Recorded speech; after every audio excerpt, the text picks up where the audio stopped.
So picture this: you're in the middle of peak season, orders are up, pressure is high, and your lean operations team is already running at full tilt. When it hits a cyber attack, or your top supplier can't deliver, or a key system fails. Now, you're not just operating, you're in a crisis mode. You can't hit pause. You can't throw more budget at the problem. You have to manage with what you've got, and you got to do it fast. In this episode, we're breaking down the best practices for operational crisis management, not just theory, not buzzwords, but tactical proven strategies that help you stay composed and in control when everything around you isn't. Now, we've seen no shortage of high profile operational crises in recent years. Let's start with Southwest Airlines. In December 2022, a system meltdown grounded thousands of flights during holiday travel, exposing legacy technology gaps and poor escalation planning. How about the Colonial Pipeline? In 2021, a ransomware attack that halted the gas supply across the United States East Coast, and their lack of real time contingency communication made recovery even harder. Or Toyota's 2023 halt of 14 production lines due to a critical supplier data input error. That trigger was small, the impact was massive. And these weren't the results of just one bad day. They are the result of gaps in operational resilience. So let's talk about how to make sure that your organization isn't next. Crises don't just disrupt operations, they reveal the weakest link in your systems. So, what's at stake? Revenue loss, customer trust, team morale, and brand reputation. According to PwC's Global Crisis Survey, 95% of business leaders expect to face a crisis within the next 2 years, yet only 23 say their organizations are very prepared. That's not good enough because in crisis, time and clarity are everything.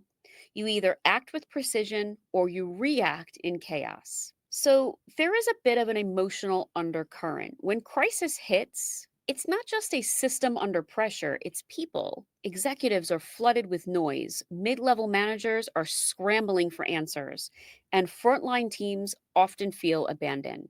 And the fear creeps in. Are we about to lose control? How did we not see this coming? Is this going to land on my shoulders? This is the human cost of poor planning: stress, blame, burnout, even exit of top talent. And that's why crisis management must be proactive and not reactive. So here's the turnaround point. Let's talk about what works. The best practice in crisis management that leaders like you can implement today. The first here is scenario based planning. Now, you don't want to just create one emergency plan, create multiple. Map out likely high impact disruptions, cyber breaches, supplier failures, facility shutdowns, workforce walkouts, which I don't think any of us plan for. Use a tabletop simulation to walk through each scenario and ask, who do we notify first? What's our first 24-hour action plan? What does success look like on day 3? Let me give you a real world example. Amazon runs simulation drills on AWS outages to minimize global disruption, even though they're very rare. Okay. The second thing here is I want you to clear roles and ownership. Crisis doesn't leave room for decision paralysis. Establish a response team ahead of time. You want to do things like define who makes the call to escalate, who communicates to customers, who activates vendor and partners. Use something we refer to as the RACI chart: responsible, accountable, consulted, and informed, to map this out. Boeing 737 MAX crisis saw breakdowns in internal communications and the blame game. No one stepped up early, and the brand is still recovering. Now, the third here is you want to centralize real time communication. During a crisis, fragmented communication is a crisis. Now, use tools that allow you to communicate across departments and locations in real time. You already have most of these tools, I imagine: Slack, Microsoft Teams, Even things like an emergency SMS alert. Pick one system and train everyone on it. Here's a pro tip: create pre approved message templates for internal and external use to prevent delays caused by legal bottlenecks. Okay. The fourth thing is here, you want to build redundancy into critical processes.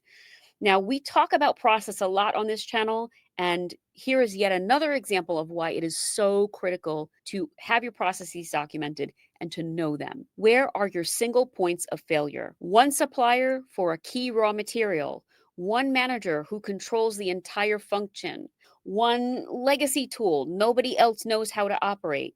You need to fix that. Build cross training, build backup. Even if it's not perfect, partial redundancy is better than none, okay? The fifth thing here is you want to debrief every single time. After the crisis ends, schedule a no blame retrospective call or in person meeting. You want to talk about things like what worked, what broke, what needs to be updated in the plan, and document it, share it, bake it into your operations. Every crisis is an audit of your resilience. Use it. So the transformation it happens when organizations that manage crisis well don't just bounce back, they bounce forward. They become more transparent, they trust their leadership more, they gain competitive edge because they deliver under pressure. Think of it like this: a weak operation sees crisis as a disruption. A strong operation sees it as a pivotal moving ground. The difference: preparation, communication, and decisive leadership. Let's go over some of the takeaways. So, the best crisis management happens before the crisis. If you're running lean, under pressure, and without a massive budget, you're not alone. But you don't need to wait for a perfect system to get started. What you need is a basic crisis response playbook, clear roles, strong communication, and a culture that debriefs and learns. That's how real leaders manage crisis, not by accident, but by design. If this helped, hit that like button and subscribe. Let me know in the comments what the hardest crisis you've had to deal with in your role. I'll see you next time.